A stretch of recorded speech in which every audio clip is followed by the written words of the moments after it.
throat chakra and heart chakra activations, awakenings, openings are really happening for a certain collective of divine feminines right now, okay? So I feel like it's kind of your heart is tearing apart, your suppression of your voice, that kind of thing. The shadows aspect comes up, but it's actually in order to awaken you to the power that's there. Your love is becoming even more deeper, even more open and unconditional. Your throat, you're finding your voice and you're not afraid to speak it because you're speaking it from a place of love. Really important, okay? And what this is actually doing is actually helping your divine masculine to step into his authentic expression, not just when he comes forward to you, but also in his life right now, in terms of kind of any energies that are kind of taking advantage of him or pulling away. Like there could be people around him that would be jealous of you. Okay, something that he's been kind of ignorant to in the past. It's kind of like it's going to be unfolding more, so he understands, oh, that's the energy that's been keeping me away, you know, things like that. And that's a two-way thing, by the way, right? But I do feel like divine feminines are more on this, like they're very good at kind of having boundaries and releasing the past, right? They've had to be. But also with Mercury retrograde and Venus retrograde at the same time, I noticed that shadow period especially, people from the past in any way, shape or form will come back, and this includes masculine energies. You reach a point where it's kind of like it doesn't even bother you anymore. You know what it is. You let it be. You let it go. This is going to be really important for both divine masculine and divine feminines to really understand how to do that. And to release the past in the past, because this is a really potent time right now. I cannot even tell you, the energy is so intense. Divine masculines can often experience a lot of kind of legal battles, financial losses, health stuff, right? To do with like the skeleton, like of the structure of the body. And it's important to remember that he is healing in his way, and he has to kind of deal with like the real constraints of the like physical.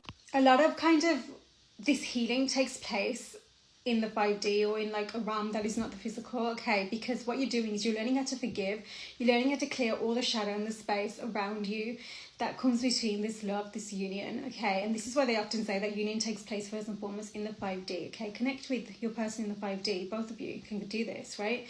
From a place of love, yeah, not from a place of fear or expectation. The closer the divine masculine is coming to the divine feminine in like the 3D, the more that her heart is going to be triggered in order to see the shadows, whether they're still there, all the way from childhood to this very day, to everyone who has hurt her heart, including her divine masculine, or that past version of him. In order for you not to kind of spiral down that rabbit hole, okay, so you can check yourself and really come back into alignment with your heart. Remember that you know your boundaries, you know your worth. That is where you're at right now. It's so important to remember that. Especially over the next few weeks. I feel like between now and all the way through to kind of March and April especially, those 2 months, there's something about those months, you know, you're going to be craving your divine masculine, okay? Let me just pause for a second.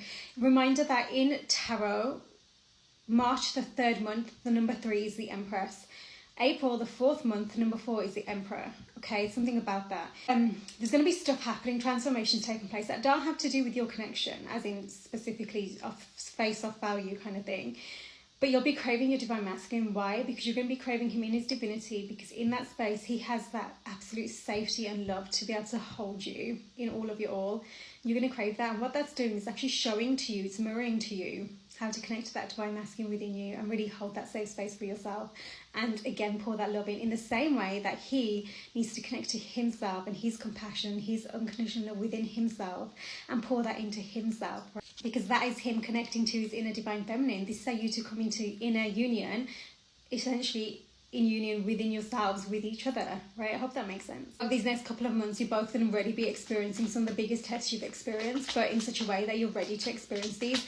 But also, it's really, your actions and your choices are so important, because this is like the next level of coming into union, right? And that starts within, and really that's what gets you into alignment with everything outside of you as well.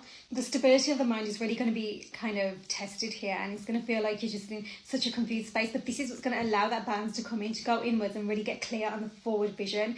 With the World card at the end, the chapter that you're closing out is all of the uncertainty, all of the anxiety, all of the confusion, and really finding this beautiful inner balance with this King of Pentacles here and the Fool, a beautiful new start. The Empress here, the divine feminine, is going to get real clarity in the headspace about something that she's been stuck on in the past, a place where she was felt like she was left alone, and just this really heavy like energy.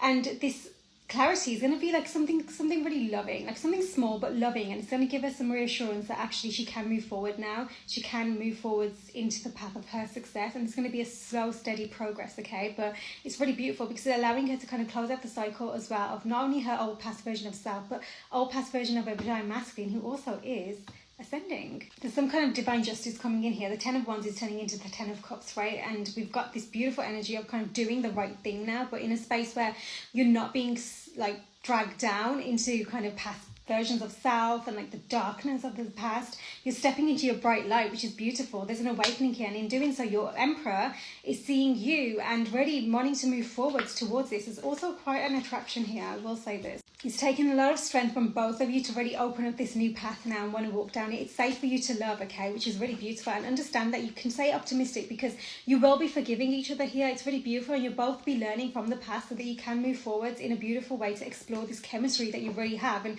get to know each other. Disconnect from anything pulling you away from each other, including that love of self. Really love on your inner child right now. Beautiful healing taking place. There's definitely reconciliation vibes here, and really trust the process right now. You've got to learn to love yourself. The triggers that you're feeling right now is your commitment being tested. Nothing will come of this situation. Nothing is yet set in stone. So whatever you're saying to yourself, and you know, you need to release that. This is exactly showing you what is that negativity that's still within you that needs to be released, because a beautiful new romantic cycle is coming and prosperity lays ahead for you. Just right now, emotions are running high.